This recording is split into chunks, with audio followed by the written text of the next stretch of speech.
Welcome to Creating Our Artistic Home, presented jointly by Theatre Cell and ITI. My name is Cairo. I'm one of the co-founders of Theatre Cell and also subject editor, PhD Theatre Studies and Drama at Tampines Junior College. Okay, today, clearly my students are still there. Okay, you're good. Okay, today's session, we will be looking at creating our artistic home, looking at the sustainability of Singapore theatre. At the recent NEC Let's Talk, we were discussing on how to sustain the arts for the future and for the few years to come. And some of the panelists has already mentioned on how, as a theatre community, we can, the lack of nurturing and all the other elements that's missing in our environment today. So the first thing is we're looking at the sustainability for Singapore theatre. Secondly, we want to also look at creating a new generation of theatre practitioners that are passionate and committed in creating our art, and also looking at how and why are we doing our art. And lastly, maybe you want to think as we open up the panel discussion by Sasi later, is why are we doing this and how can we do this? And what will the playing field for new theatre practitioners or new upcoming emerging theatre practitioners can pick up for us, and what's the environment and playing field will be like. Okay, without further ado, I'll invite Sasi to deliver his opening address.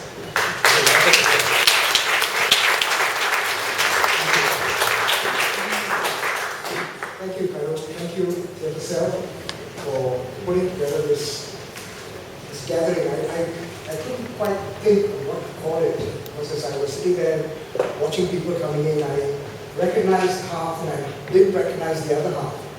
So I wasn't sure, were all these people in theatre, are they committed to theatre the way that I thought that I was committed to theatre 40 years ago?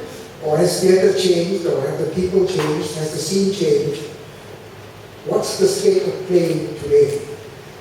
I think that's the question that's foremost in my mind. What's the state of play? And how do we play in theatre? I would like to just very briefly highlight the term at the end of the title, which is the history of practice. All the verbs qualify the history of practice: consolidating, defining, expanding, sustaining. All the verbs that we are thinking about in this gathering qualify the history of practice. So what is this history of practice? Well, the history of practice that I know, that I recognize, which I'm committed to, extends to the first century, to the first decade of the 20th century in Singapore. There was theatre in the first decade of the 20th century in Singapore, which means that there was a community and there were people and there was an interest in keeping alive some form of live expression, because people wanted to watch it, people needed to talk about it, people needed to be involved, and it helped define them, identify them. It helped coalesce their desires, their fears, their concerns, and their needs. And over this time, from the early 1920s till today, theatre has always been all of these things for all of us in many different ways. It has been a site for resistance. It's been a site for definition. It's been a site for expression. It's been a site where we couldn't do without. We had to do it. We must do it. And we've done it. And today, because of theatre in schools, in high schools, in universities, there are people who are rediscovering this need, this necessity, this voice which only theatre can project. And I think we are at a particularly momentous time in the history of Singapore theatre, a particularly important cusp where there is a mingling, commingling of what's gone before and what's to come after.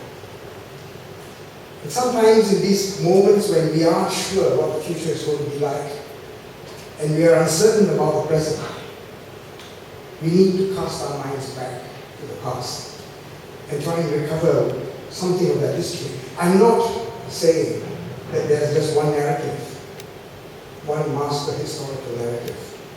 If anyone knows anything about theatre in Singapore, you know that that's a fiction. There are many, many stories, many, many narratives, many concerns, but they've always been about theatre. There was always a faith in theatre, a belief in theatre, a concern for theatre. And that's why I think we've invited people to this panel discussion here today who, through their practice, through their person, through their work, have embodied that history, who have made that history, who have written that history, who have lived that history. No better spokespeople can talk about the history of Singapore theatre than the people that we have gathered today. And we are hoping that we will be able to connect with a newer, emerging group of artists. People who share the same commitment, but who have a completely different vision perhaps. And we'd like to understand that. We'd like to understand your challenges, your needs, your concerns.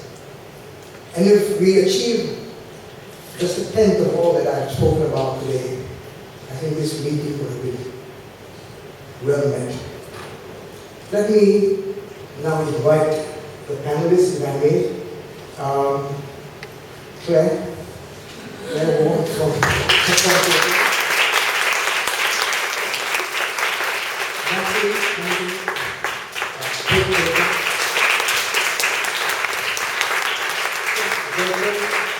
in the play, underground, necessary stage, everyone, one more.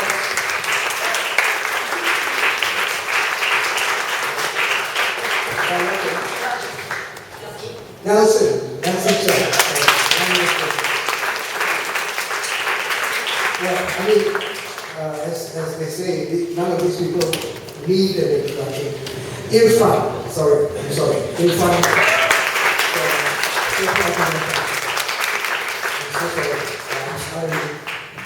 I'm very old. I just want to say one last thing. Yesterday, a young man came to see me at lunchtime. His name was Subramanian Ganesh. He's an auditor. He's a professional auditor. And he said that he's come to invite me to a play. He wanted to invite me to a play called Othello, the Fall of a Warrior. It's a Tamil play, a new translation of Shakespeare's Othello. It's going to happen at the Goodman Center. And what's unique about this is that all the people involved in this play were from various Tamil theatre groups. Young people from various Tamil theatre groups who couldn't realize this vision through the existing groups, Tamil theatre groups, because these existing groups already had programs planned for the next 3 years. And there was no place for Othello, Fall of a Warrior, for the next 3 years in any of the existing theatre groups. So all of them came together and formed, not a group, but they just came to form a company to do this production. So there were no tax deductions. There were no, they couldn't write in for sponsorships. They wrote to NAC for support, and I think NAC and Arts Fund supported their work, and they applied as individuals. They applied to do this work as individuals. They didn't have a place for rehearsal. They found whatever they could find. They didn't have a place to store their sets, so their sets moved from NUS to NTU, and finally the PA came to allow them to leave their sets in their locations. And this is how they done it. And he spoke to me and I said, this is very familiar. It sounds like what we did when we started 4 years ago. Things have changed and nothing has changed. So I invited him today, but I think they're rehearsing for Fall of the Warrior. So he's not here today. But may I invite then you to tell us about your history of practice with a particular focus on training, education, tutelage of theatre skills, with a focus on keeping open platforms for new work, new development, and perhaps most importantly, if you could share with us what you see as your challenges and your concerns for the future. So, how shall we do this?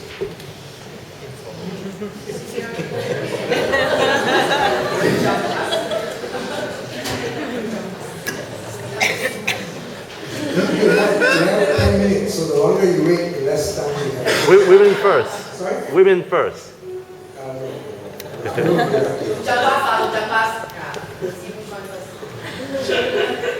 just trying to get over it now.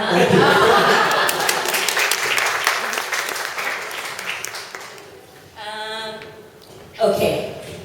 I needed a home. I knew that. I think from when I was probably a teenager. And I think I would say that the people that I met ever since I discovered I kind of needed a home and then found a home in the theatre, I realized also needed homes. Apart from, I'm not going to go into sort of the family background, you know, the sort of conservative Sinhalese father. The time I shaved my head and then got kicked out.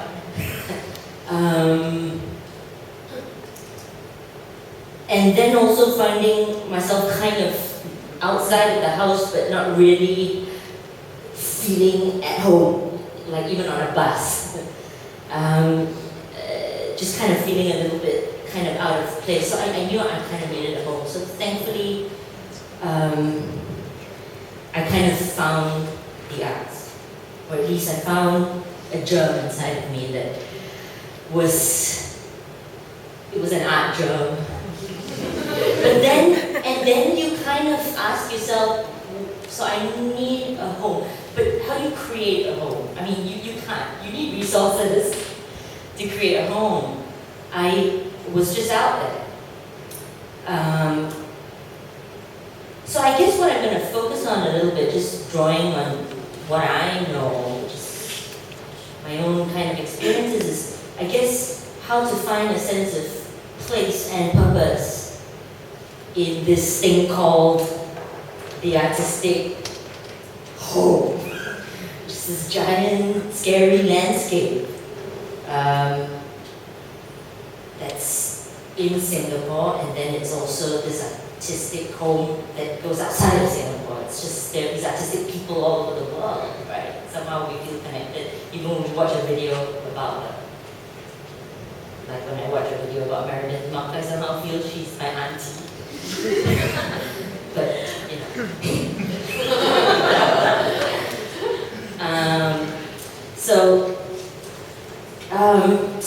There's this thing that I looked back and I said, you know what, even when you're out there, this young kind of person that nobody knows and you don't even know yourself, there are platforms. There were platforms when I was coming out into the art world, and yes, Michelle, don't hide. Okay, and there are platforms, many more platforms now, I see. And what I decided to do, I had it in 1998. I found a platform, and it was the Theatre Works had this thing called Got to Go Play Till Dawn, which was this 24-hour festival. I just kind of come out of VJC, I did theatre studies in LaSalle.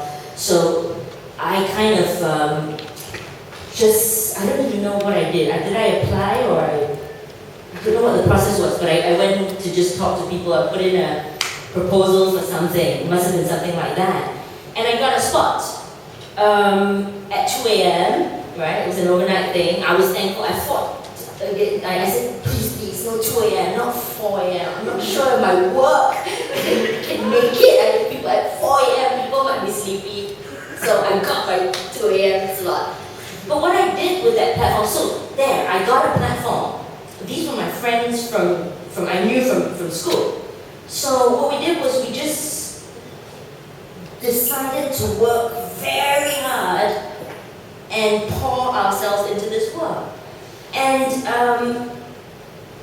there were 2 things that was very successful. One was we spared no effort. 2, I really expressed who I was in that work. I wrote and I directed it ahead. And it wasn't a monumental work, but I think it did what it had to do. Which leads me to this other thing. A couple of days ago, I received an email from a young person who I was working with, mentoring as part of the program, and she was struggling with the work that she needs to do. And she said in the email, look, I don't aspire to do a monumental work. I just want to do something for myself. And it just, I wondered why not? Why not think in terms of doing a monumental work? You're not going to do it. It's not likely. But if you, and I wouldn't recommend telling people you want to do monumental work. Okay? But I'm talking about, it's a kind of a spirit, it's a kind of a drive that says I'm going to do something that means something to me, that is going to push myself, and I'm going to think in relation to who I'm sharing the work with. You know, I need to step out of myself, and I need to think in terms of, I'm going to send this work out to these people. Because your relationship to other people is key. Okay. Just give me, that was my third point. I can fast forward. I'll do quickly, okay? So then, the good thing also about that work, about pouring myself into that work and doing that show, the best that I could, in Theatre Works in 1989, was that TNS was in the house. They watched the show. And there was an interest. They waited about 3 years. I remember Harish, I remember his pants. He always wears colorful jeans. And so I remember Harish in that corner, and I'm like, tonight's the night. TNS is in the house. And I just had to do it. I was also acting. I was acting, directing, writing. I was Ivan Hang then. And so, but 3 years later, before it was kind of, before I was asked to come aboard, invited to come aboard as an associate artist. And I think that has something to do with the fact that they were probably, it's a big deal. It's their house, and you ain't gonna invite just anyone into your house. And I respect that. Moving on, okay, 2005 I started Cake, and it was for me like moving out of the family home and getting my own apartment. I needed to I needed to see if I could build like a house, and like whether I could get married and have children, it's that kind of thing. And I needed to that was what Cake was about. 5 years later, 2003, we decided it was the time for us to open the space up to other young people, and therefore we came up with this In a Decade program, which literally was, we asked ourselves, who did we want in the In a Decade program? And we said, we want the people at any one time sitting around the cake table. And it was a combination of production people and lighting people and actors and, just a combination of people. So we said, that's what it should be about. That's what In a Decade is. Let's get a bunch of people who just love theatre and who do different things in theatre and who want to work to deepen themselves. And so In a Decade is going on good. I won't go into details, but I think it's a pretty solid program.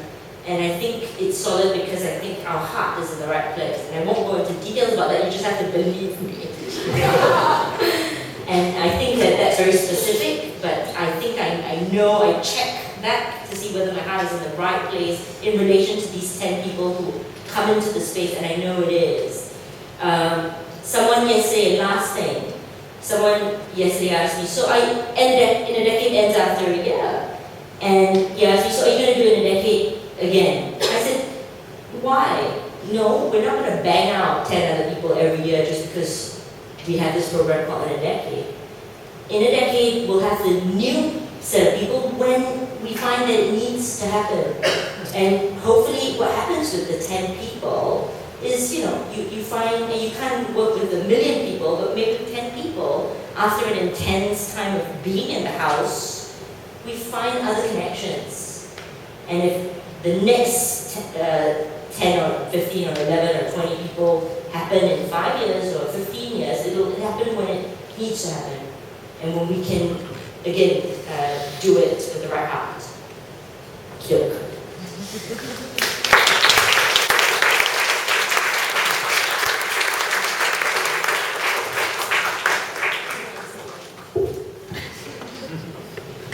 Hello, good morning. I'm Nelson from Nine Theatre.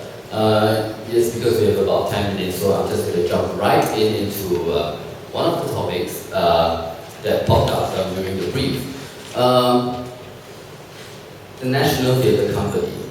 Right. I have been bringing up this term on several occasions, and I've realized that recently this term has become kind of a taboo word.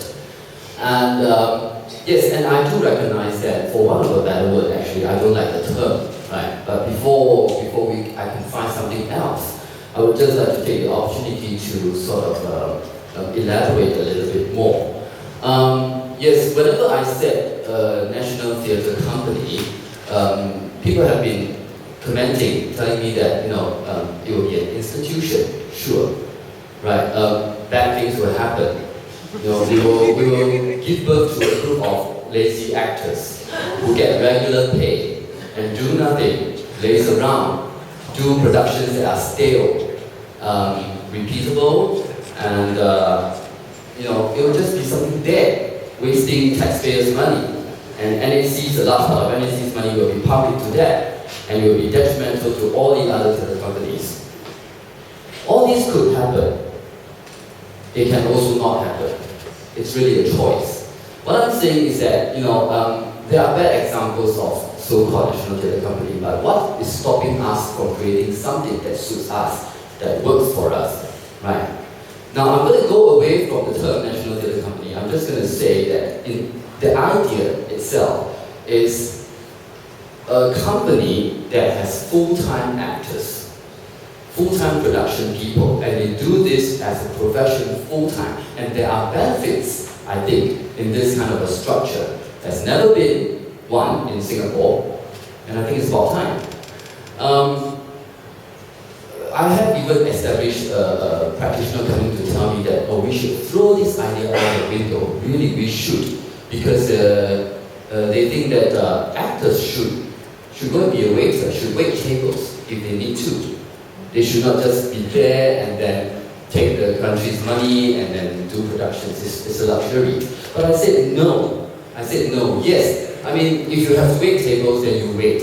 But what I mean is that if you start thinking this way, if you think that I could be a waiter and be a good actor, I say no, you will never be a good actor that way. It's a mindset. And I think the idea of such a company is to shift mindset, really. And the idea of a full-time, in fact, mainstream company is to have actors come in. They can spend quality time training and producing works, rather than as opposed to on a project basis, which is what we are. Most of the companies are doing now. You want to do a production, you engage actors. They're contracted on a project basis, and this model works very well. Has been like this for many years already in Singapore. So I'm just thinking that is it time for us to explore another model? And I'm also looking at dance companies. Dance companies could have a group of dancers who train together, and I've seen works from good dance companies, and I see the dancers improving tremendously, work by work, accumulating, right? So, and the idea of this company is also that they're full-time, the mainstream, but they need not be locked in there. Actors should be able to move about. So it's kind of like home, where you go in there, you feel at home, you do the things, but you are encouraged to go out. And then you come back again, and you see new offsprings in the home, right? And the idea that it is mainstream is also not to lock it into one genre or something. This idea is not original. I mean, it has been around for centuries in many other countries. Moscow Art Theatre, and then they have a studio. Beijing People's Art Theatre, and then they have a studio. In fact, people like Mayor Ho came out from Stanislavski. And I think that this model is still viable in a sense because, in fact, I'm quoting, this is not my idea, from the late Go Oku, you need a center so that you can counter, otherwise what are you countering? Right? So, so if I may, that is kind of like the idea that I think it should be something that we should explore. We may fail, but something that we should explore for the next phase of the Singapore theatre, right? And just to give some not some examples, but just a little bit about what 9 Years is trying to do in that vein is that I told NAC that we started 9 Years Theatre, but 9 Years Theatre is not just. No, I don't want just to be a theatre company because there are also many theatre companies doing productions. I want to form an ensemble of actors. So I have gathered a group of actors, currently about 5. And I told them, I said, I have no money. I have no money to pay you, but I need you to come in for training. Right? You need to train, you need to work together. We will do productions, we will find ways to do productions. Right? I'll try to find money, but now I do not have. Are you willing to do that?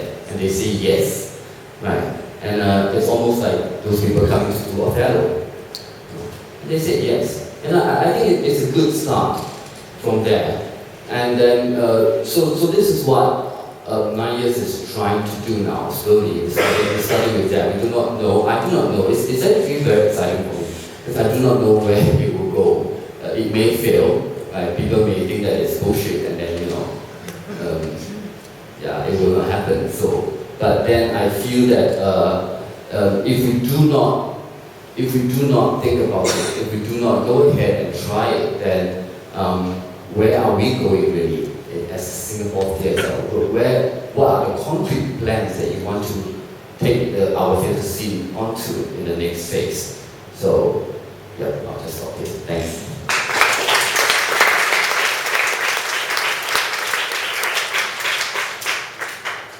I think I'll just talk about what it means to be a practitioner for me anyway.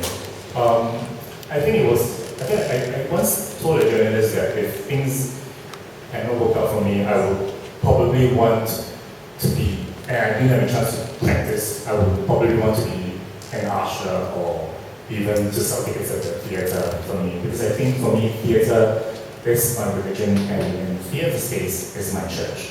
And for me, I would want to be involved in the theatre making business, whatever that means, whatever that role may be.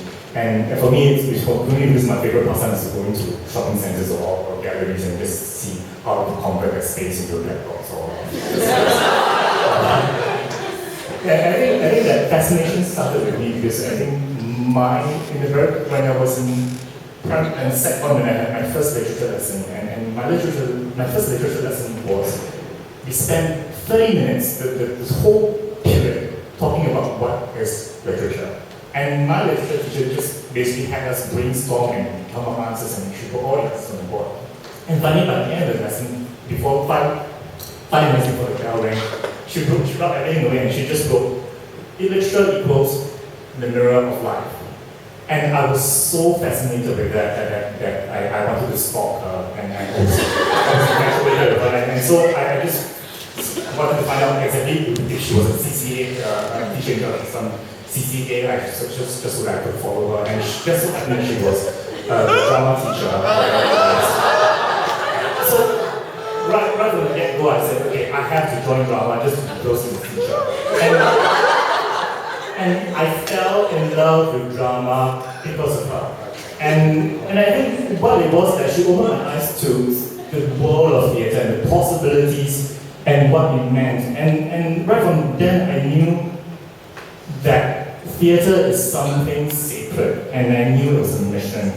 And that idea, I think, solidified my first professional experience with the necessary stage when I was in JC1. I had a chance to be performing in a role, a very, very small role in Harish's play, and Alvin directed that. It's called Glass Roots, Don't Step on Them, a play about the marginalized in Singapore, the aged sexual deviants, and they're trying to go against the system. And that was fascinating for me in the professional experience, because I could see not just the way things are done, but also the way that they have dedicated their lives around the play.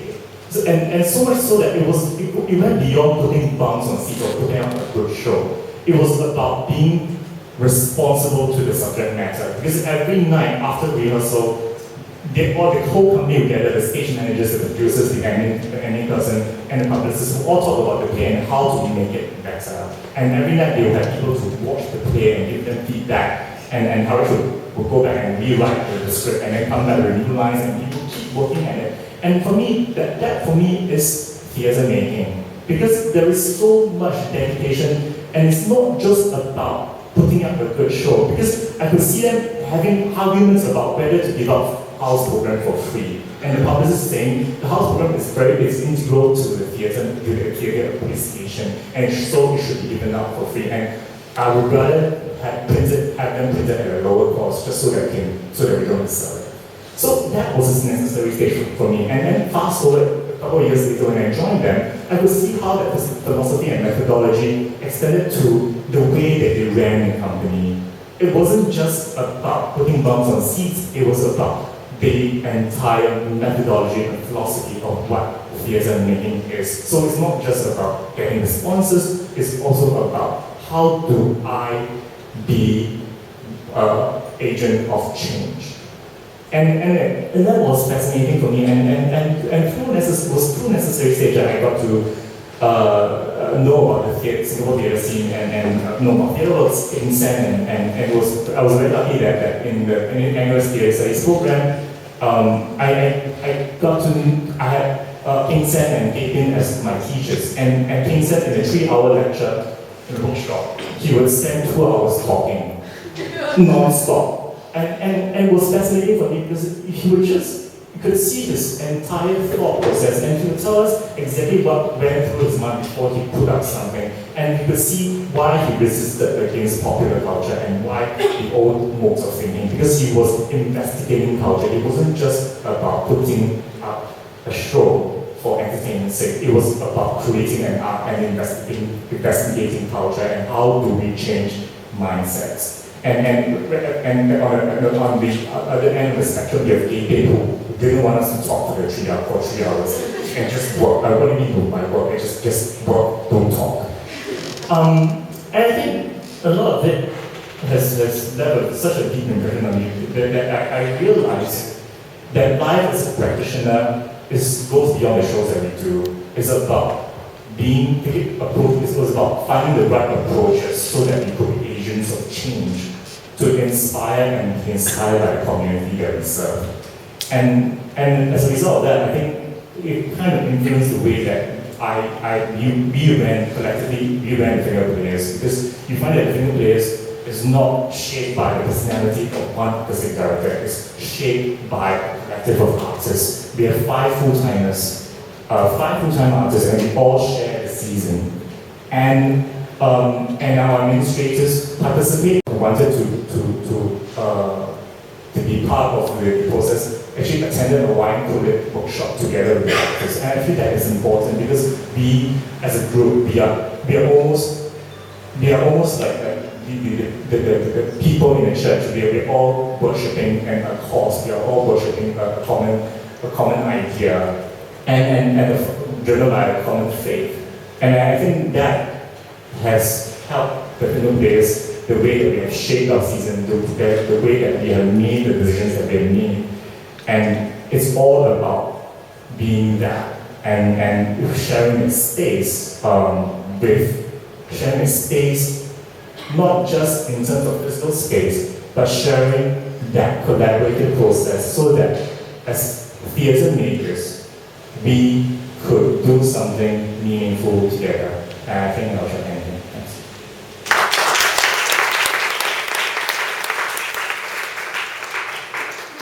I'm going to stand because I want to be able to see all of you when I speak. I can't do that when I'm seated.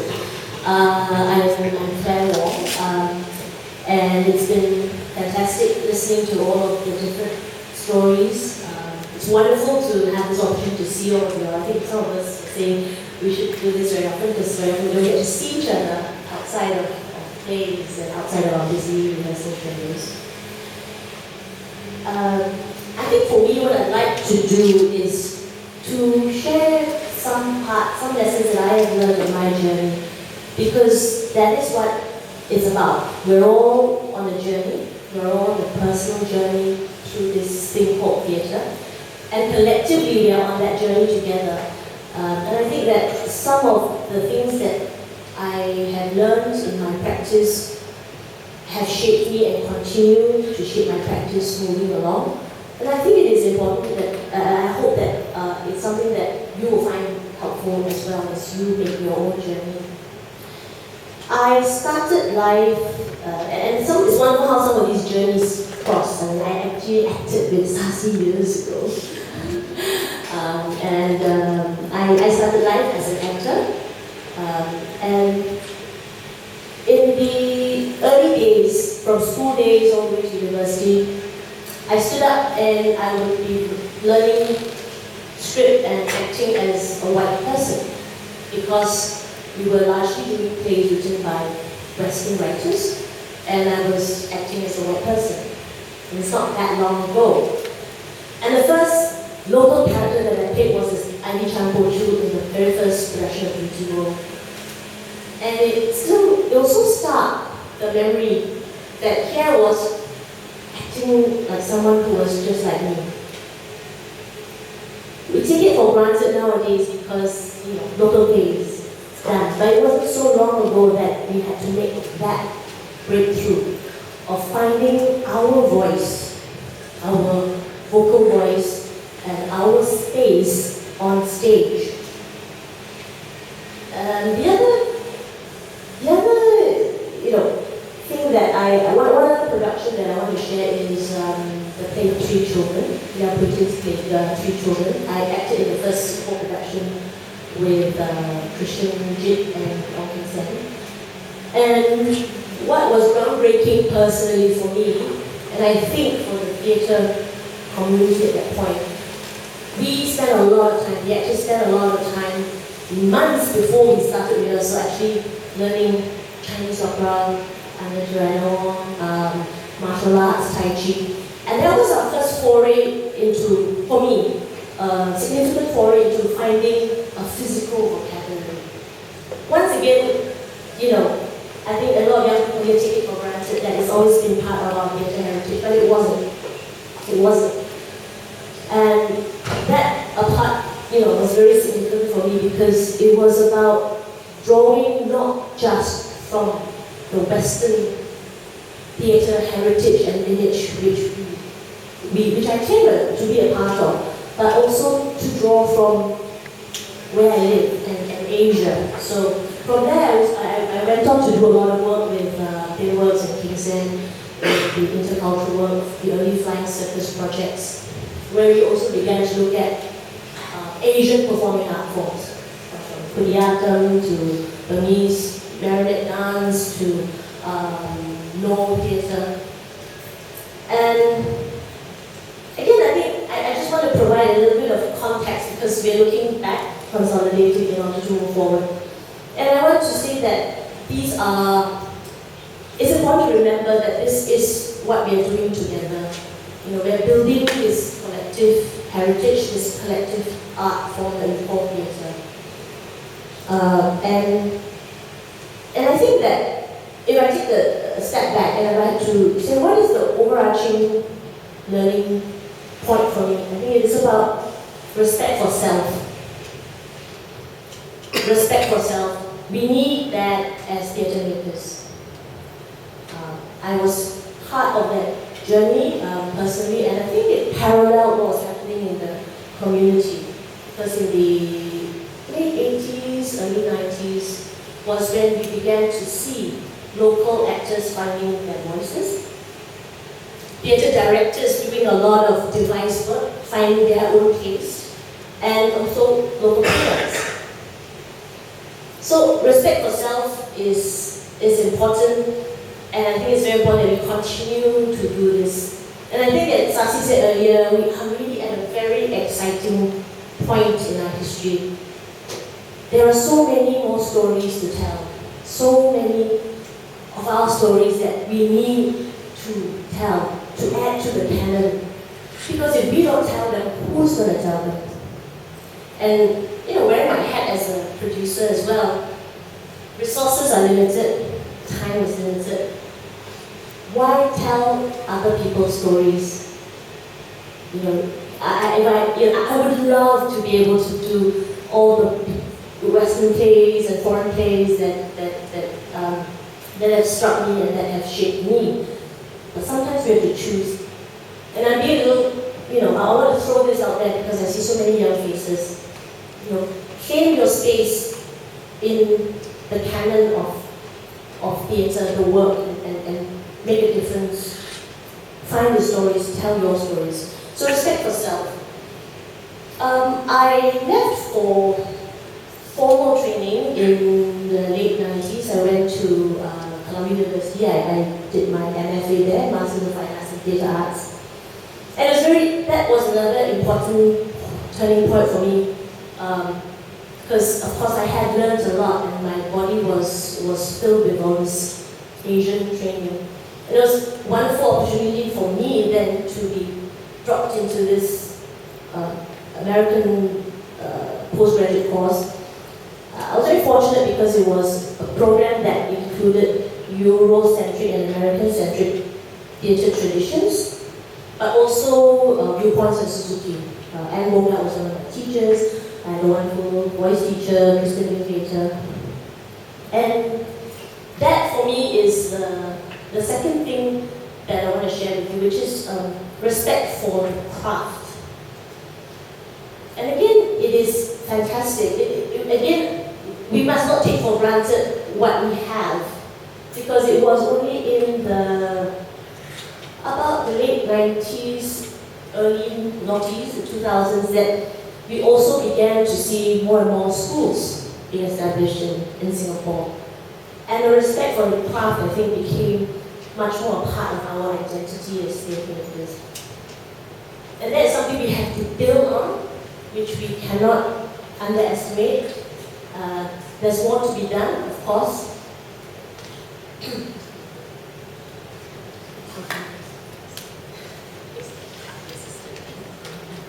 And continually seeking, not to be satisfied, because unfortunately we chosen to be artists. We cannot replicate, we cannot duplicate. We have to keep pushing, we have to find something deeper, something bigger than ourselves. And then when I came back from the States, I co-founded Checkpoint Theatre and I began to do a lot more directing. And it is, of course, a very different experience as a director, where I'm not just responsible for the individual character that I play as an actor, but for the entire play. And the third learning point for me, I suppose, is a deep respect for the audience. We have to respect the audience in making our work. As theatre makers, our work is not complete unless there is an audience. And I think that is something that, I think we know, but I sometimes wonder, what does it really mean? And I think it's something that we all need to think about, to ask ourselves, because what we also want is respect for our work, right? And I think it's a two-way thing. We respect them, they respect us. And it goes back, I suppose, to the first point which I was trying to make, which is respecting ourselves also means that we respect the audience because I want to respect their dreams. their fears, respect their intelligence, respect their desires in shaping my work. So, in terms of, I find that now at Checkpoint we've been also doing nurturing. We focus on original writing, text-based work, and I think that these principles are still very important, very useful in passing on to the next generation. I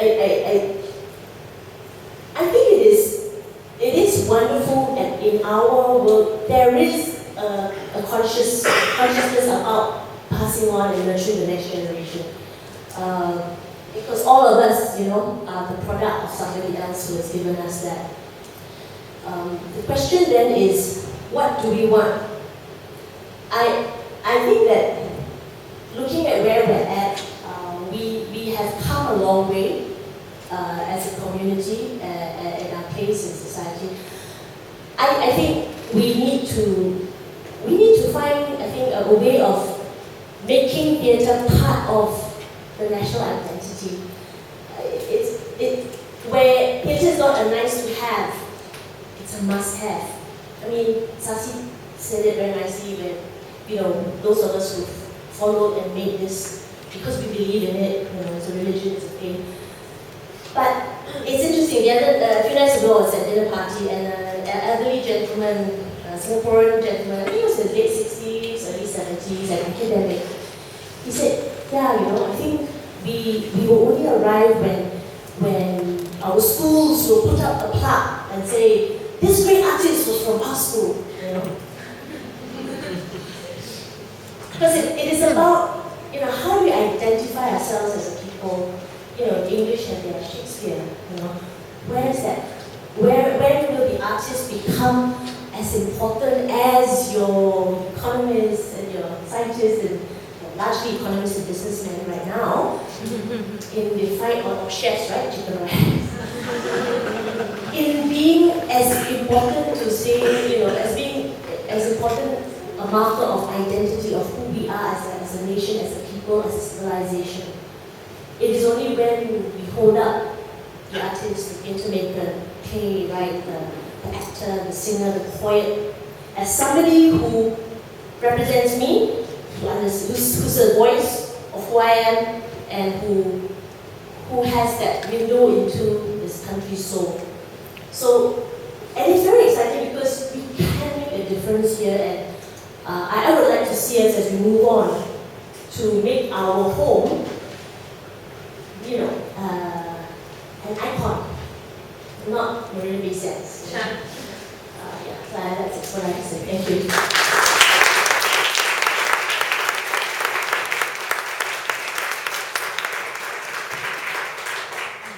Thank you. My name is Rod. I'm from Bravox.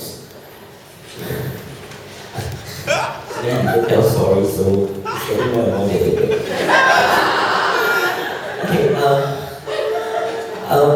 when I saw this title, Artistic Home, I keep thinking of this idea of home. And I'm reminded of a French philosopher who talks about space, especially the idea of a house, whereby in every little nook and little corners is where you actually daydream. If you can find a house where you can daydream, that's probably one of the most beautiful houses you get. And I think a lot of time we grow up daydreaming. I grew up daydreaming. Unlike Zixian, who has a mineral of life there for him to follow. I grew up from a family where I know we are low middle income, and then I remember spending my time with my grandmother watching TV. So the TV you watch were Cantonese soap opera, as well as Teochew operas. Okay, and I spent my life actually imitating Chen Boju or the Teochew opera artists. And I had to do it hiding, because you can't be pretending to be Chen Boju as a young boy. Chen Boju is a female actress, is an actress, okay? And so you have to hide and you then have to create a place where you feel safe. And I remember a lot of time even when I had to read a lot of the Chinese chivalry novels, Qin Yong and all those things. My mom didn't want me to read them, so I had to hide under the bed to read all those novels. And those created my imaginations. The next thing that I realized was that in my secondary school, my cousin brought me to a lot of movies. And those movies were actually movies of the 70s that came from Hong Kong. And they were actually leftist movies without knowing. There were movies that talks about social injustice. There were movies that talks about poor people and how they have to fight against oppression. And they had great, impression on me without me knowing that in the end, many years later when I started doing it, I realized that, hey, how come we all have that? Which then comes back to what I think a lot of time theatre is about. It is a penta-dimensional space. Beside us being there in three-dimensional, there are two other spaces which are important. One, memory, and the secondly, imagination. And I think it's always the interplay of these two things that make things so rich, at the same time so hopeful. When we create a house for daydreaming, it's really about seeing a future, a possible future. And I think a lot of time, we as artists, or we all as art makers, we are always talking about the impossible being possible. I think if we live our life thinking that the impossible is impossible, I think there's any point in making art. Which then go to the next point was, when I start making work, I find the language that I feel most comfortable with, which is Mandarin. However, later, because I find that I can't survive in Mandarin theatre, because there's no full-time job in Mandarin theatre then, in the 80s and 90s. So I had to join TNS.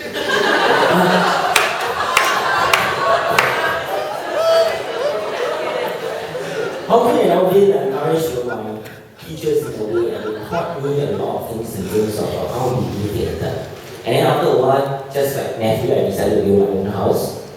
So I went back to drama box, which I formed with a group of friends, and turned it into a full-time theatre. That was one very important lesson I learned.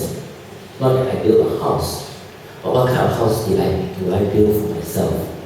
I decided that in order to survive, I have to do work that were more accessible. So over that few years, we really did a lot of very accessible works, and my life was so miserable. I remember trying to do a musical, and then I had to quit because I just couldn't stand. I had nothing against musical, it's just myself. Okay? I just couldn't. Because the whole musical thing has so much administration, so much coordination to do with rhythm, I decided to break that rhythm because it felt difficult. So I just put one actress from the end of one diagonal end of Victoria Theatre for a musical of 2 hours to walk across the stage, for 2.5 hours, and at the end she met the female protagonist at the end of the musical. And we had audience looking and say, is there a ghost? That gives me a lot of things. The reason is because I felt that, why am I doing something just in order for me to survive? What am I doing? And the experience was really good because after that, the direction of the company changed. And it started to do work that I felt more comfortable with, and engage with the audience I want to engage with, to engage with myself. And also then decided to go to the community. Because I miss my mother, my father, and my grandmother who would actually watch play in Wayang show. And I also miss, then I realized, as I was working also in TNS, that kind of collaborative experience, that when you work inside theatre, the collaboration is not just between yourself and your artist. You realize that there's a lot of connections between yourself and the audience. I always enjoy those moments after doing a production outdoor, when you say, hey, the show has ended, and then next thing you see is when the audience will bend down and start to help you to pack up. Pack up your nets, and then help you to clear whatever you have in that public square. For me, then theatre is really a lot about engagement. The engagement not just with yourself, but I think yourself is always a projection of many other selves. Not that you want it to be, but people will project it on you. And I think when you realize that, and you realize that your work becomes more important the further and the deeper you go deep inside yourself. Now, I think there's one more lesson that I want to share very quickly. I've always said that Pharmabox is a Mandarin, a Chinese language theatre company. And I, as Chinese, especially someone who does theatre in Chinese language, in the earlier years, you always feel that we don't have enough audience because generally most of the audience go for English language theatre. But the more I do Chinese language theatre over these few years, especially when I am traveling more and doing more work in various parts of the Chinese-speaking community, then I realized that this whole thing called Chinese language and Chinese is such a weird identity. I start to question what Chineseness means. I start to ask, does it mean that you speak Mandarin then you're Chinese? Can an English-speaking Chinese appear on stage? And I start to ask, why is it in Singapore? Of course, I've always been very close to dialects. Can we see more of this kind of intracultural possibility even within that community? The reason I want to say that is this. I think the house we build should never be a house that we feel so comfortable that it becomes a finality. It should always be a house where there's a sense of impermanence. And I think as an artist, we are never quite, at any point say that we're totally rooted and we don't want to move. I think artists always want to move. It's from somewhere they move, from outside they go inside. And it's always a very dialectical existence to be what we are. And that's how we have gone I have gone so far, and I think that's all. Thank you.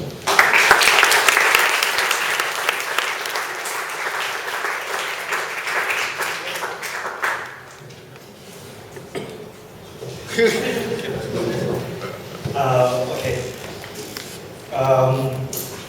Hi, good morning.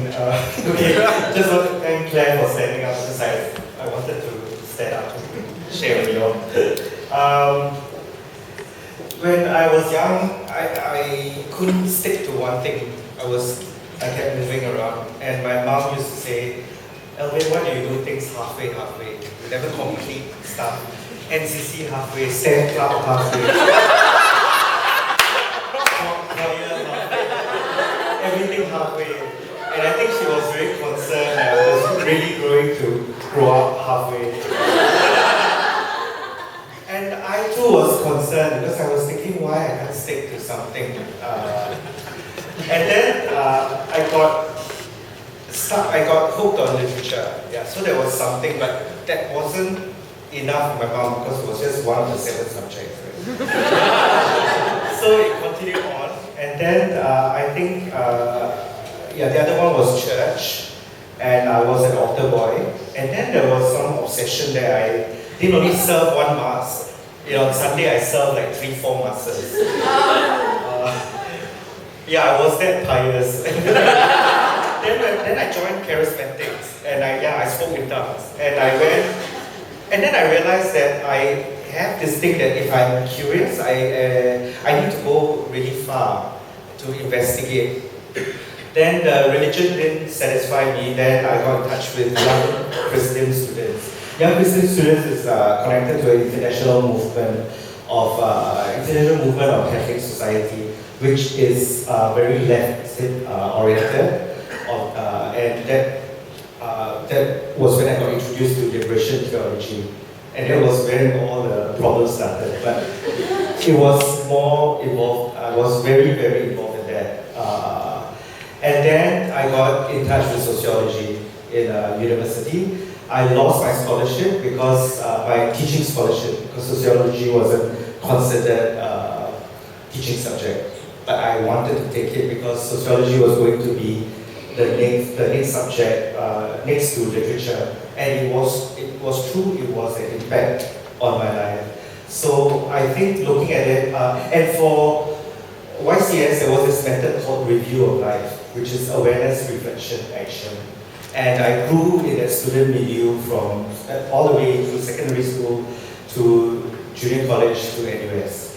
And in junior college, I was the national president of Singapore movement. So I was very steeped into that. And then in second year NUS, with literature, sociology, and review of life, I brought a lot of my external formation into my tutorials and my lessons at school. It wasn't so much the other way around, yeah. And for me, I think that was part of my theatre training. Unlike the rest of them, mine did start with that. It wasn't aesthetic based. It was content based. So aesthetic is so far as literature was concerned. And then after that, it was fighting for justice, marginalized literature, things like that. And reflection and stuff like that, yeah. So, and there was also those kind of stuff you find in sociology as well as literature. And in sociology, I also took anthropology, which meant that you look at ethnographies and other societies. And so the culture, the appreciation for difference and diversity had kind of entered into my consciousness in that way, yeah. All this was to, and I grew up at a time where NUS did not have theatre studies. So I had all these things, and Harish was doing literature and sociology, and English, and his interest was in social linguistics. So it was code switching and things like that. So looking back, we could see that actually that was our training ground, and that we took everything we studied and that entered into our theatre making, and what was informally applied during rehearsals over the years became formalized and became something we kind of came into our vision, and then we went away to study, and then we got into intercultural theatre. So from that kind, and of course we had lunchtime performances. I like that because Shell Lunchtime, DBS Lunchtime, NUS Lunchtime gave us the platform where you were in between amateur and professional. So you could do things, and you were given some money to do it. Looking at that, I found that it's really important that people look at what interests them, and that for me is important because it drives people into crafting out their vision and fueling their passion into and forming the reason why they are in theatre. It can be any kind of thing. It could be aesthetic oriented, or it could be like for me, content based. I think that was my start, yeah. So when I received this email, I wasn't sure I actually received this invite to come to this event and share. And my first reaction was like, why so paternal?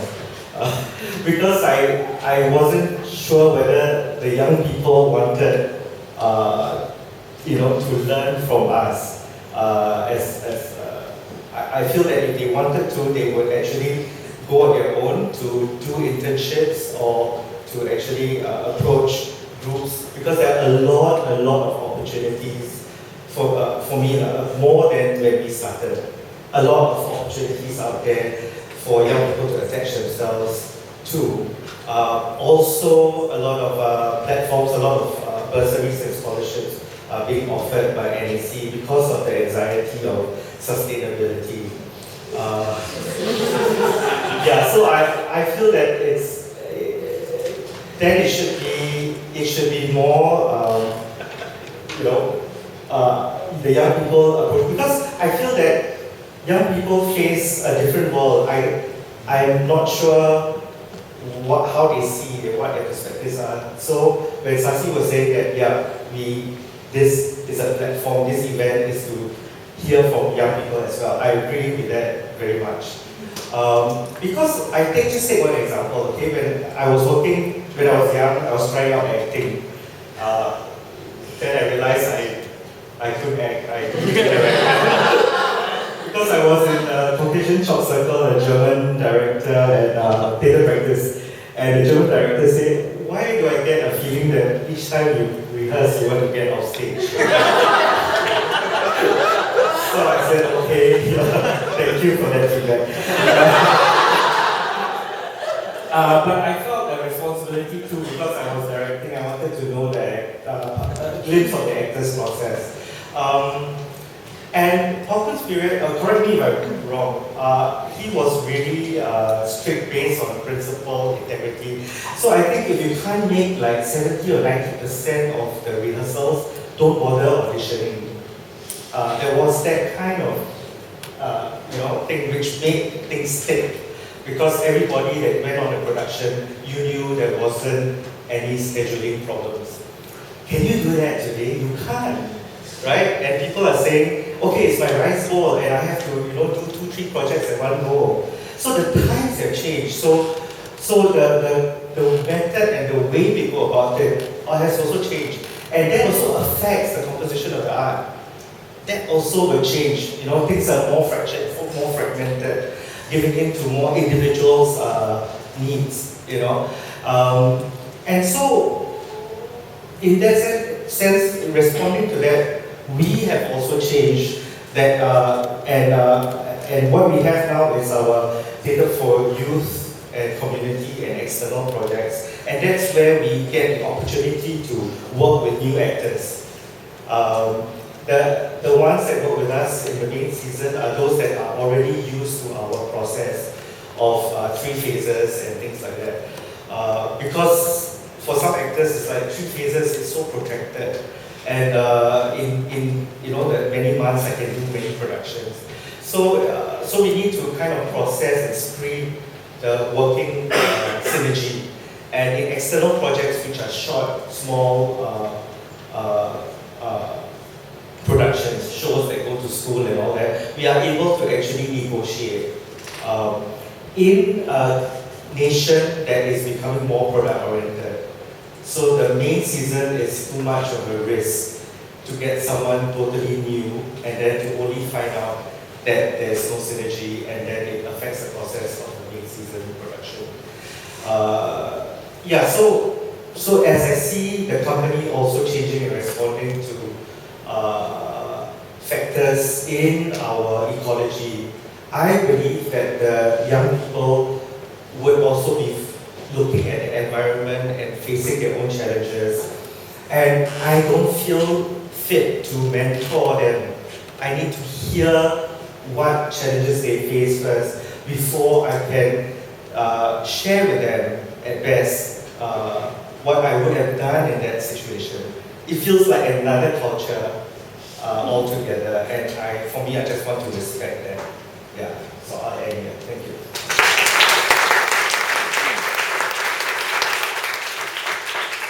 Hi, my name is Irfan. I'm associate with the Stick Director together with Farid Jai now for the Mantra. And I'm kind of as old as the company is. So it's very hard for me to talk about. So the company is 25 this year and I'm 26. It's very hard for me to say, but I will tell you how I started theatre, which is really interesting. I actually got a C6 in Malay. But I went on to write Dikir Barat lyrics for a while, and then I won a couple of awards, and then I went into applied food science and nutrition. I can cook a really good clam chowder. And then in my 3rd year, there was a competition called the White Box Festival that Dite Mantra was organizing. And that's where I met people like Natalie, that's where I met Farid, Zizi, all these artists just came down to give us like a 2-week workshop, and I was like, why are they doing this, you know? And that's where it started, that I felt like, okay, I am so moved right now that I should pay it forward, so I should continue doing theatre just to move other people, you know? I mean, it's a small thing like lighting workshop with Zizi made me so inspired that I went on to do lighting, but I kind of was thrown into it. That's another story. So after the competition, I won best grade.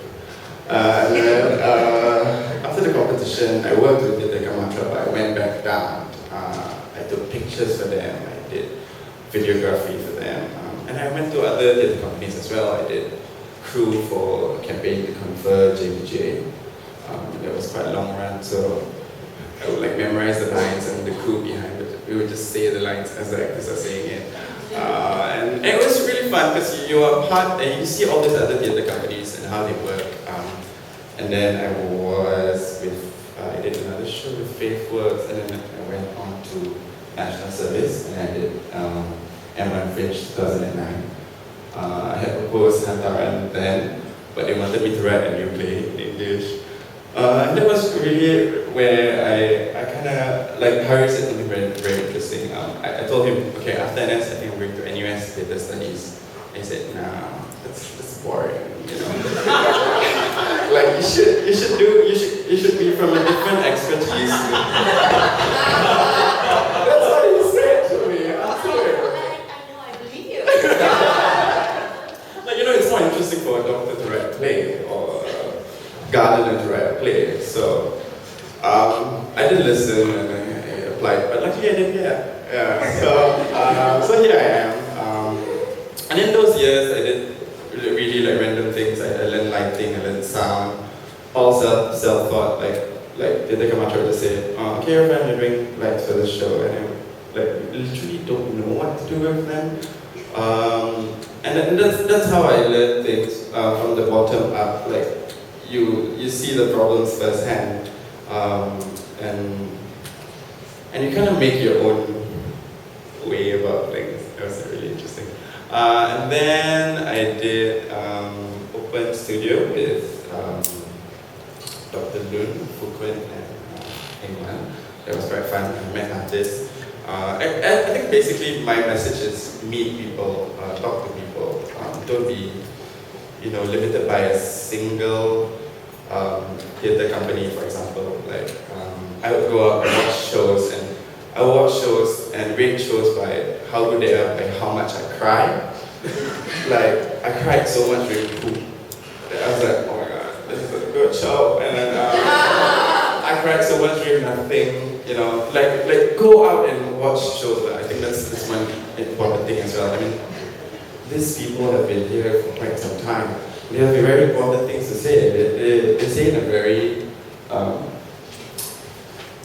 nice way, not nice, but like very skilled way. I'm not a speaker. That's why I write and direct. I don't like to talk. But when I have to, what else do you guys want to know? Okay, I wrote a few things actually. Okay, I think the idea of the National Theatre is quite interesting, but I think the idea of the nation is still not set for us to even begin thinking about a national theatre. I mean, what is Singapore? I don't know. I'll just carry on with the idea of respect the audience. You should never underestimate the audience. This is something that Fendi told me. Fendi was one of my mentors. And I wrote Hantaran kind of as a conversation. Yeah, that's the other thing I want to talk about. You write plays in reply to other plays that you've watched before. It's a constant conversation. So you imagine, sometimes I write plays, like I imagine, okay, I'm talking to Gopal Kun and I'm replying to, for example, no parking on off days. So this is my reply to him. And somebody else should come in and join the conversation.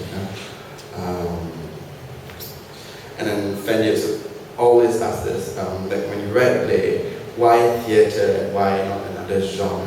Why is it so important to be live?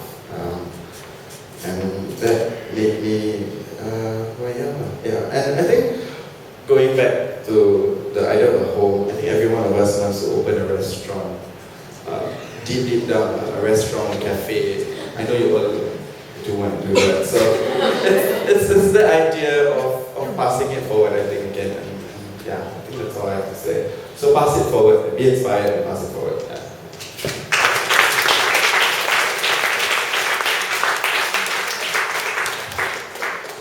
Sure, of course. Just one thing I realized, another very important partner that I feel is not represented here is the arts administrator and arts manager. We cannot carry on, we cannot build a bigger and better home without people who are skilled in arts management, people who love doing that because they love the theatre but they don't necessarily want to be involved. I think that is a very urgent need. And actually, I look around and realize we're all basically artists up here, but we cannot do what we do without great producers, without great managers, and I think that is a skill that needs to be honed and that needs to get a lot more profile and good press. Thanks.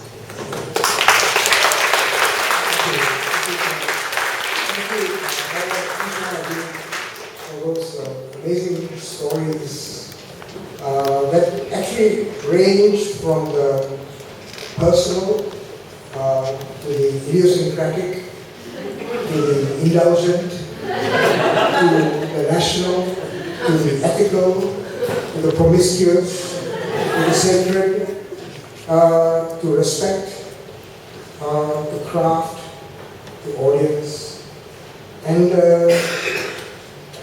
you are left wondering, what kind of a house do we build?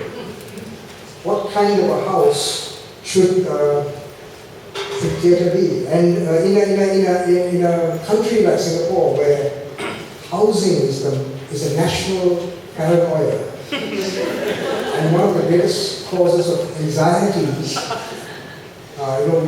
affects everything from our birth rate to the kind of politics that we have. Housing is a critical thing. And here we have people who don't quite know what the house is going to be about, what kind of house it should be, whether it should be opening up to everyone, or should it be more secure, safe, a place where you can dream, a place where you can be yourself, a place where you want to invite strangers. What kind of a house should it be? None of these people know what kind of a house it should be, but they've all gone on to do theatre. They've all gone on to perhaps rent and move when they have to move, and build the kind of structures you need to build in order to do the kind of work you need to do. At different times in your life, you probably have different needs. You know it won't be a mansion, but there may be a studio, a loft, a room, perhaps, a room to write, and a room to think, and a room to perform. And I don't know, so I'd like now to open this session up, to invite questions, and perhaps to invite you, members of the audience, to talk about the kind of houses that you're dreaming about, the kind of theatre houses which you think we should be building. May I open this up there, please? Like I say, it's really for want of a better word, and if I could, I would take away that term. I mean, like I say, it has become a taboo term and a lot of misunderstanding. But what I'm doing now is the idea of actors being, on a full-time basis. And it's a career, it's a profession, and it changes. I think what I'm interested in is the change of mindset for the future, right? And whether it is called National Theatre Company, I don't really care. Right? We could call it just a center or whatever, but the idea is that because we don't have such a model now, so I'm interested really in the model, right? Is it a difference in funding? Could be, really. Am I clear? I mean, what I mean is that that would be what I am doing now, because I cannot build a national theatre company. The community has to decide. But what I'm saying is that we have been shunning the idea and why.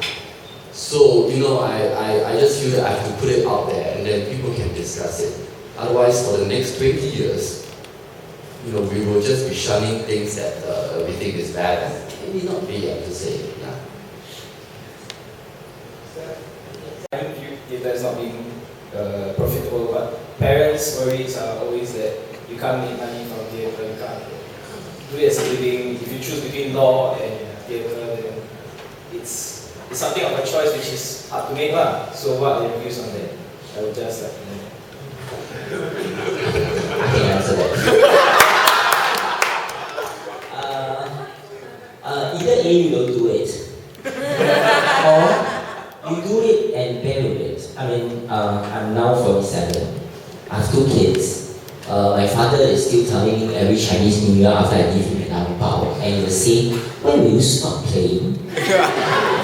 I think people, I mean, your parents will always be parents. They will always be worried about your future, whether you can survive. I think the best thing you can do for them is to do theatre and survive. And that's how you convince them. Can I add another perspective? You create that environment.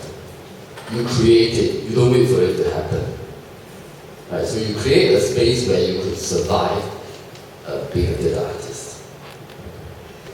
Yeah, I agree with them because in Singapore it's really quite affluent. There is money, there are grants. So I don't understand when people don't, they look at the grant form, they say so many things to fill. My time we didn't have those things. But you see, that's why I don't like to go into this mode because it feels like a naggy parent. But the question is how much you want to do it. At that time when I was doing it, I didn't have computer, I had a typewriter, I forgot the name, and I had to do blanco and the ribbon, and my hands get all the red and black and red. And I had to go to Peru, I had to apply for, and halfway through I'm asking myself, why am I doing all this? But this is part of it because you want to do theatre. And the more you do, the more it will actually strengthen your conviction, and the more creative you will be to find out how to make the environment that Nelson is talking about, and to prove to others and to silence your critics, like what Heng-Wan is talking about. Can I just add that you need to ask yourself what you need. Do you need a fancy car? Do you need CPF? I don't have CPF, but I'm happy, yeah. So I can cook. Just one other perspective. I don't mean to be morbid about this. One of the last things my father told me before he died was, when are you going to start doing real work? It was, at one level it was very hurtful, but at another level I could completely understand what he meant. But, the answer to your question is do both, really. Your parents want you to do law and do theatre. They want you to do medicine and do theatre. You want to do engineering and do theatre. And then maybe if you're lucky, one day you'll just end up doing theatre.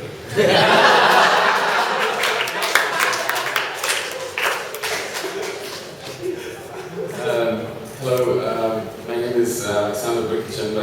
So I want to address 2 things. First is the question of the national theatre. I come from Europe, from Serbia, and I'm a bit scared for you in a way when it comes to this kind of questions, because I mean the 19th century in Europe was a century when the national theatre started, in the wave of building the national spirits of the new nations in Europe. And I mean, as a consequence of that, I just don't like the consequences of what national theatres and national institutions brought as a burden, in a way, to the countries in Europe. I think it's the concept which is kind of very old, and I don't think it brings anything creative and new. It's just, from my perspective, a burden. And from where I come from, it's just like we are in the process of getting rid of this in a way. Although I'm just not saying that the nation as a concept is completely done. I'm just saying it's the national institution as a burden. For example, in London, the Royal National Theatre is quite a new thing, but I mean, it's still, you can feel it as a burden, although it's not that bad. But so And you know, the thing of, I think the more substantial question that you are trying to raise is how to place the theater and the role of theater more in the center than it is, and to be more respected from the perspective of the you know, decision makers in the government, which I think is a process that is happening here in Singapore, but kind of we all, I guess, want everything to go much faster, not kind of slowly incremental like everything is, I guess, here in Singapore. But so I support your fight for a better position and better status. But I think at some point, in some 15 years, you will be in the front of, you know, trying to dismantle these institutions, because they will, at some point, they just start, you know, pushing people down. So that's one thing. And the second thing is because, I mean, I'm a theater practitioner and theater producer, but I'm an educator. I work with students, and so all these questions, you know, I guess we all have these questions every day, and that's why we laughed when the young colleague asked the question. So. And I'm new to the Singapore society, and I kind of love this drama in the society about, you know, what general society wants and asks from people, and the representatives are, let's create the drama, like representatives are the parents, and the other, you know, young spirit, you know, this quest to try something new and to go somewhere else, something unknown, you know, like, let's try theater. And when you say theater or arts, you know, they are constantly asked these rational questions. And then, you know, what came to my mind, because I'm into hip hop also, so I love hip hop. And there's a Public Enemy. I guess everyone heard about Public Enemy hip hop group. And there's this song called "How You Sell Soul to a Soulless People Who Sold Their Soul." And there's a part of the song that goes, "Either you stand for something or fall for anything. You can get all the money, cars, jewelry, and things, and still have nothing. Looking for love in all the wrong places, between getting high on the price tags and smiling faces. Thinking you need rings and things, rims and Tims. That ain't rap, that's being slaves again." So I mean, I'm trying to connect this to the popular culture in a way so that kind of younger people understand that it's kind of, it's okay to struggle, you know, if you believe in something, if you're passionate about something. And I'll reconnect it to the idea of home and finding your home. And, you know, I never believed, and I never wanted to believe, that the only possibility is to take a credit, take a loan from a bank and, you know, buy a house which you kind of pretend it's yours, and then your whole life is drawn, you know, by this decision, you know, how will you get, you know, take back this mortgage to this bank and pretend that it's your house all your life basically, and it's not your place, it's not your space. I rather like to, fight with the landlords, but still have this sense that I have a freedom. Just take this back to the issue of the theater. It's like, it's kind of really everyday struggle, but, you know, you feel good about it, because some people do things. They just do things, you know, they wake up, you know, they go to MRT, they go somewhere and they go somewhere back. They do things. We do not do things. You know, we love things. We love what we do, you know, and I wake up every morning loving what I do. I wake up in the morning, it sounds like, you know, like very romanticized version, but it's true, seriously. I wake up every morning loving what I'm doing, and I love what I do. I love where I go to work. I love theater. I love arts. You know, and like, okay, I don't have a villa. I don't have a mansion. I will never have it. But, you know, the spaces that I create for myself with people like Dave, I mean, it's just, it's great, you know, cherish the things that you have. So I just think you should kind of be brave enough and go for it. Thank you. Thank you. Sorry, just a very quick word on the National Theatre Company again. So Alex addressed very nicely one strand of thought in there, but the other strand was the full-time ensemble actors. And I have to say this as former manager of TNS. There were a couple of years when we had a full-time ensemble actors. I don't know why you guys are keeping quiet there. And some of them are in this room, actors. So I mean, it was difficult to sustain for various reasons, financial sustainability being only one of them. But it was I think one of those worthy experiments, very worthy. And some good plays came out of it. Thanks. Thank you. Yes, please. 1 second, please hang on. Yeah, you can. I apologize for my over-excitability, but I can speak really quickly, so I'll do it quickly so that everybody can share. Thank you very much, Alexander, for your very candid sharing. And I guess speaking from a perspective of a young person who's also just, starting out, trying to figure out something in theatre, but have always loved the theatre. I think because there are some political differences between Serbia and Singapore, and as our history has evolved in different ways, so definitely the way that we move will be different. I think the significance of the national theatre for me, at least, speaking from my humble perspective, okay, I don't know, maybe I come from a background hyper-Christian, also my parents don't really like me to go for, Workers' Party rallies and things like that. But basically, in terms of the scale, it will be smaller. So I think that theatres need to work together, and having a national theatre could be a possible identity that we can have to centralize ourselves. So I think that yes, it is very good to have young emerging theatre companies everywhere all at once, but we will be in deep trouble when we cannot really have the demand to really sustain these companies. If the audience pool does not grow at the same time, it will be difficult. So it could be that we just maybe need to find a way to work together and collaborate in a way that could centralize things and to keep things simple for Singaporeans who might not be interested in theatre first, but eventually come up with a full appreciation that this is. Theatres in Greek societies, have enabled civilizations to grow and develop. If Singapore, we want to be more progressive in our thinking, our philosophy, we ask about cultural identities, then we need to start taking the theatre seriously now. But I'm very excited to have a representative from Serbia, and I think having international collaboration is the way to go. Yeah. You have to ask yourself, what gets you going in the morning? If you wake up and you love what you do, as Alex is saying, then you're doing something that probably is meant for you. And it applies to every other sector of life and not just in the arts. The businessman can say, yeah, that gets me out of bed each morning, and he loves what he does. Why not? Same thing for us artists. So that's just one point. The second thing is I was looking at the panelists, right, and then other people in the room whom I know, and kind of drawing imaginary family trees.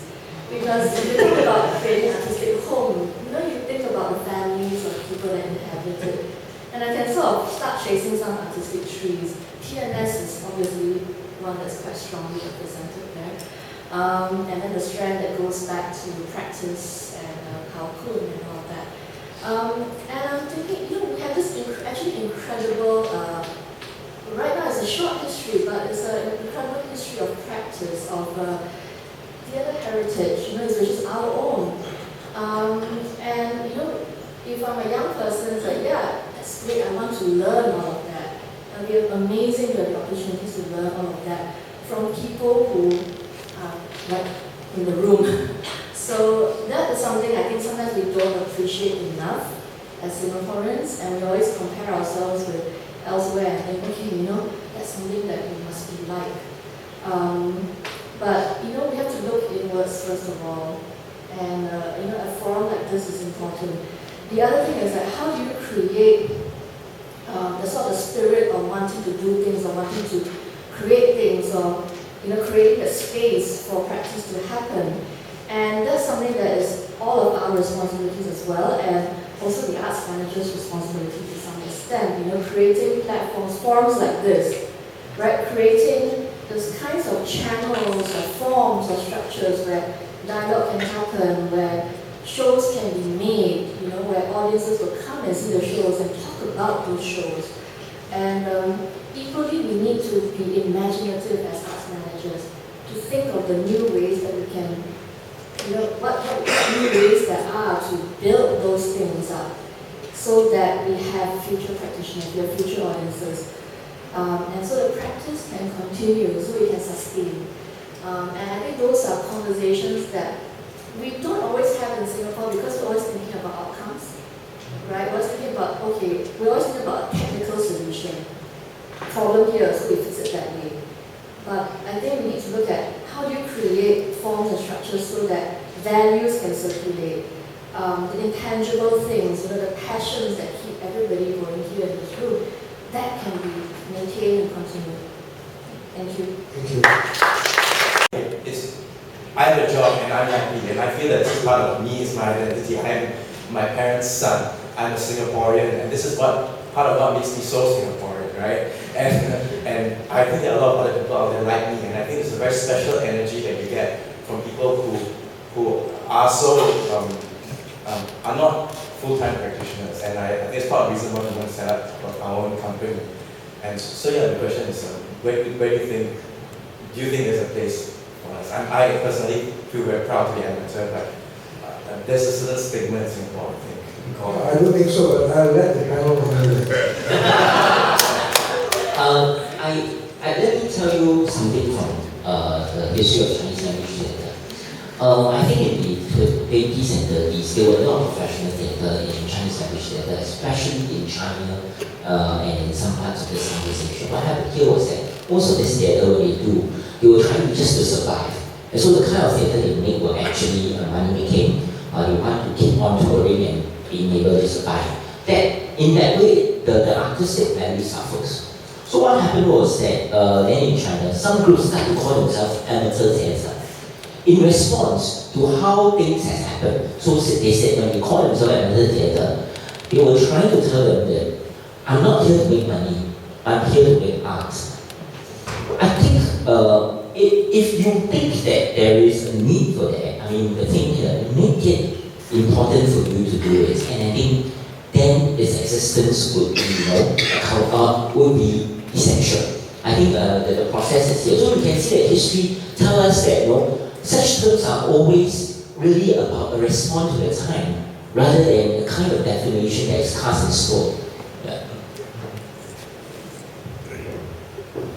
Essentially what it is that these labels don't mean anything if it's a good show. It means there's a responsibility to the material that you're presenting.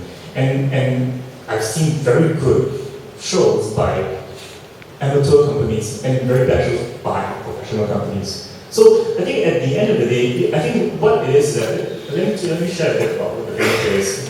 I always envision and always tell myself that Finger Players is a national theatre with budget, on a budget.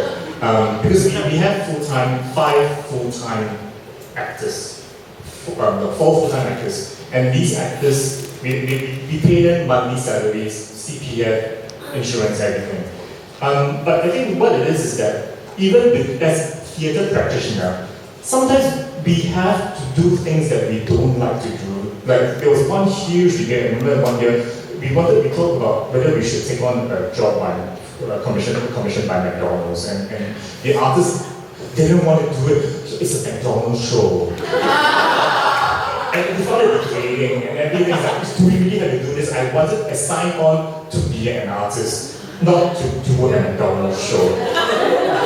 But I said, so at the time I was also running the company, and I said, no, there's certain things that we have to do just so that we could afford to pay for your productions, just so that you can pay your actors, just so you can get designers that you want to work with, and get the costume that you want to get.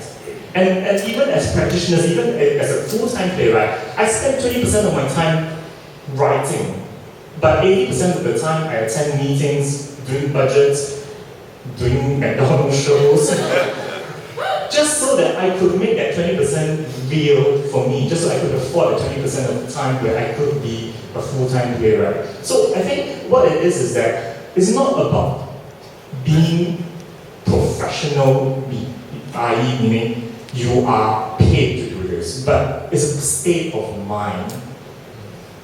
And I think that's something that I would like to reinforce over and over again. It's a state of mind. You can still be a lawyer and still be a professional. You may be paid for acting, but some actors in the scene, I wouldn't consider them as professionals because the attitude, you know what I mean? It's cool. I think that's what it is essentially.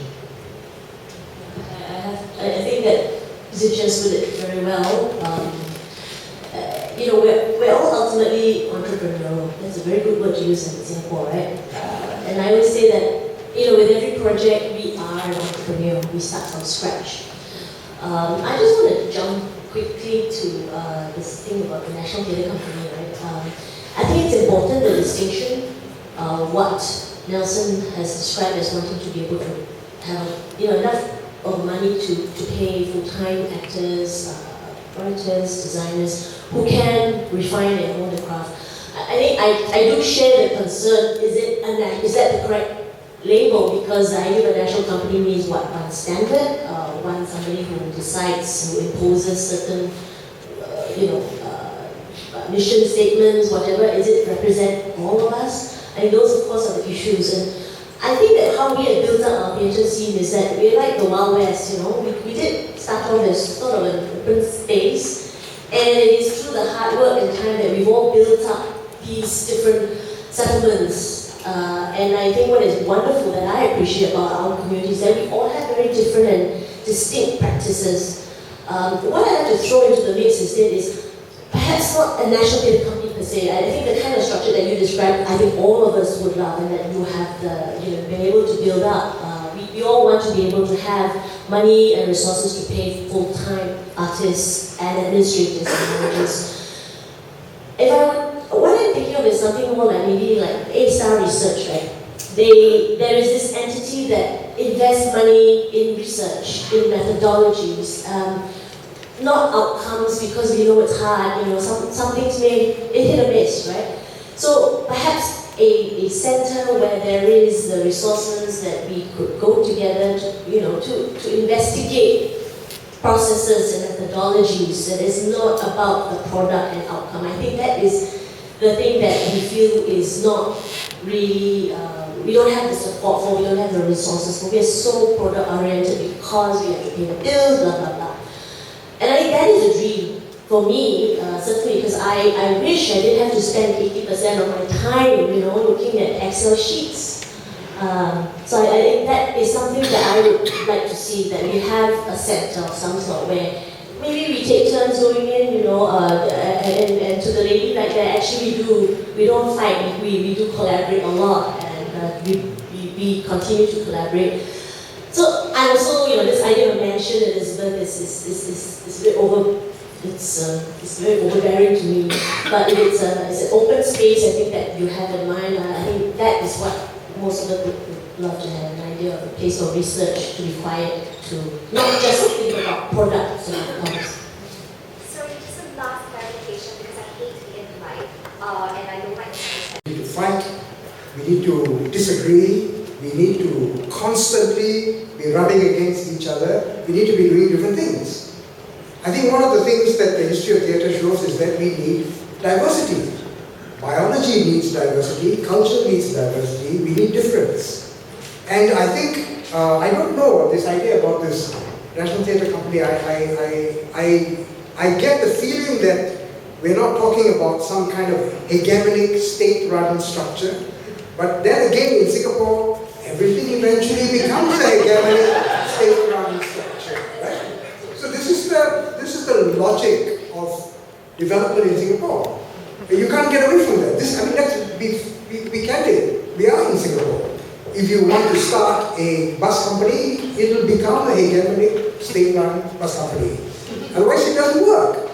And that's why I think we need rivalry, we need contestation, we need competition, we need to be rubbing against each other, we need to disagree so that little things can survive. So that there's plurality.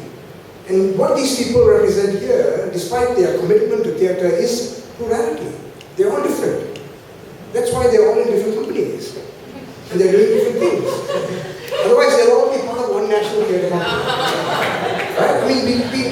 I presume that's not what we want. That's not what I want. Right? I'll put it out in the room. That's not what I want. But on the other hand, if you are looking at training and having capacity for full-time acting, for people to be professional, meaning people who are true to the craft and true to the art. I don't mean professional in any other sense.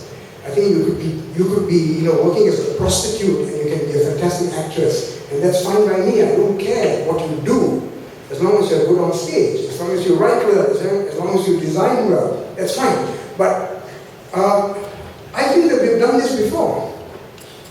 Don't forget what William Tell tried to do with his company. I mean, they were not being paid a big salary. They were not being, there was no permanence of job or anything like that, but my goodness, they were committed. If anything else, William had a group of people who stayed with him and believed in what he was doing and believed in his craft as a theatre person. TTP has done this. TTP had an ensemble which didn't survive. TNS has done this and it didn't survive. So it's not as if, this is happening, they are doing this for the first time. People have attempted to do this before, but there's something about the economy of having an ensemble that doesn't work with a singular company. The economy doesn't work. The commitment is there, and the very fact that 9 Years Theatre is doing what it's doing now, it's not being paid, but there are people who have committed themselves to a mode of training, to the craft. They are doing it. So, I don't think that this issue can be divided so easily by thinking about it in terms of a monolithic structures. I think it's more important to think about it in terms of smaller structures which are sustainable in a different sort of way. Perhaps it is the model that Luke is talking about, working as a lawyer and working with people who are committed. And so people call you amateur, but it doesn't matter. As long as the work you're doing is good. Maybe we should be thinking about it in those terms, rather than, again, to expect a kind of, state-mandated solution. That's the last thing we want. And please don't forget, this training and commitment and education is happening now at many different levels. It's no longer just about the theatre companies, it's happening in schools. It's happening in the university, it's happening in NAFA, it's happening in LaSalle, it's happening in ITI. There are places where this kind of capacity is being built in Singapore, which didn't exist 10, 15, 20 years ago. And this capacity is increasing. So I think we need to take all of that into on board when we are thinking about this issue. It's a very big issue. It's about the future of theatre, really. Yeah. So, are there any other comments?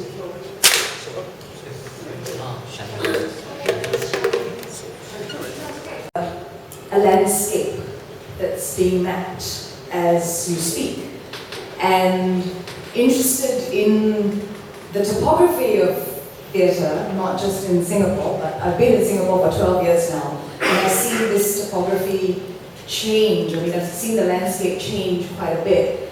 And I just wanted to say that I think it's important to have these maps, and to look at old maps, and to consider how the maps today, particularly in Singapore where there's reclaimed land more than in perhaps any other country, proportionately, how the maps today inform the maps tomorrow. And these maps are multiple, like the many stories, and shouldn't become, even many stories gets hegemonized into the National Day logo, right? Many stories, one Singapore. But how these maps really inform how we move about, literally and figuratively, because I love maps and I love travel, and I love traveling with maps rather than be taken, on a tour bus and told, okay, now you're here. I want to know where I am, north, south, east, west, and it's very sad for me that a lot of geography is lost today, and most people don't want to use map because they want to use GPS. And I think it's a way of thinking through landscapes that maybe we need to think about. Because in as much as people have talked about routes and being rhizomes as well, like move from one thing to the next, there are home states and nomadic states that I just want us to consider. Many of us grew up with nomadic states as the norm and enjoyed it hugely. I never thought I could make a living from theatre. And now, I'm still making a living from theatre. Maybe it's because I came to Singapore, but that's another story.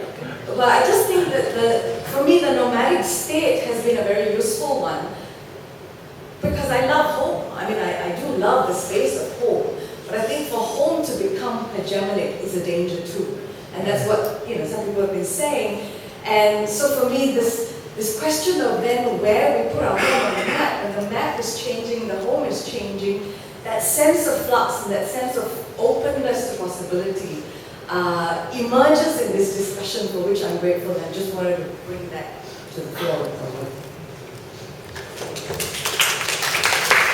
Thank you, Shari. I just also want to respond to the National Theatre thing.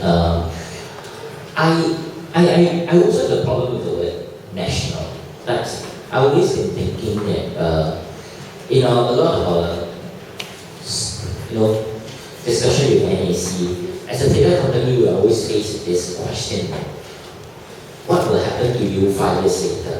What will happen to you 10 years later? In fact, they will even have this question: what will happen after you? That's a very strange question to actually ask a theatre company. If I take the idea of the nomadic, and when I talk about house, I'm really talking about house in any kind of different structure. Some institutions, some not. And I think at this moment, one of the most interesting examples we had was actually TPP, the theatre practice. When Howard passed away, what happened to theatre practice? That question was actually going around, except that it was never surfaced, okay, in any discussion, but it's been going around among many people talking what happened to theatre practice when Howard passed away. And I think that's a very weird question. I think any theatre company is an organism. Now, if something there has gone, and let it go. The question here is then, how does all this, stories that has been accumulated within this theatre company become another kind of narratives that could be of use, maybe for the future? I mean, I've always been thinking, what if, the thing here is that maybe a national theatre company is not a good definition, but is there a kind of a repertory that allows all this kind of work to be shown, to be contested, to be redevised, relooked? And I think when we look at it from the repertory point of view, rather from the national theatre point of view, then maybe there is a possibility. It is not about replicating, it is not about stamping a kind of identity, but it is about dialoguing about the work and making sure that this work continues to speak. And if we don't speak anymore, then maybe 10, 20 years later, you find your space again. Yeah, that's one. Yeah, I think, thank you for all the comments actually, but I just have to say here as a disclaimer, I'm not a proponent of national theatre, but I thought I should bring up the term because we've been shunning it for a bit too long.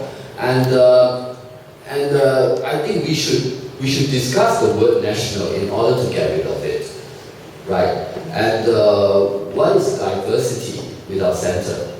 Are they just differences, right? So what is nomadic without home?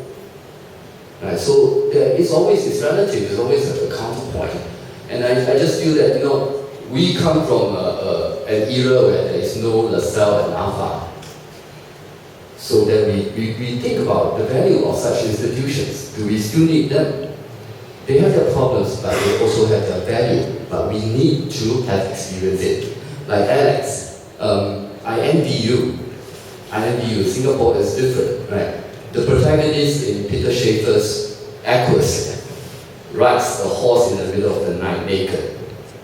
It's a burden to everyone around him. But he said, at least I've breathed, have you? And I envy you, you have breathed.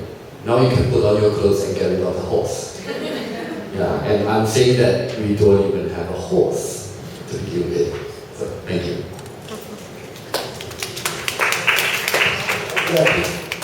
Hi, I'm Nina, Karanina actually.